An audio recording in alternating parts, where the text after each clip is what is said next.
আসসালামু আলাইকুম। এটা আত্রাই নদী। দেখুন, এই পার থেকে ওই পারে অনেক দূর, মোটামুটি 400 মিটার হবে। দেখুন, হিমালয় থেকে উৎপত্তি হয়ে এই নদীটা ভারতের কিছু এলাকা অতিক্রম করে বাংলাদেশে প্রবেশ করেছে। বাংলাদেশের পঞ্চগড়, ঠাকুরগাঁও, দিনাজপুর, এরপরে আবার ইন্ডিয়ার ভিতরে আসছে। এরপরে নওগাঁ, নাটোর, পাবনা হয়ে যমুনা নদীতে পতিত হয়েছে। এটি যমুনা নদীর শাখা নদী। এ হলো আত্রাই নদী। আমাদের বাড়ির পাশেই এই নদীটা। তো এই নদীতে অনেকদিন পরে গোসল করতে আসছি। এলো অবস্থা।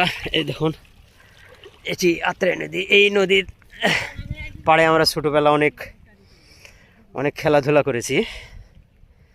তো এখন আর ওইভাবে আসা হয় না। এই অবস্থা।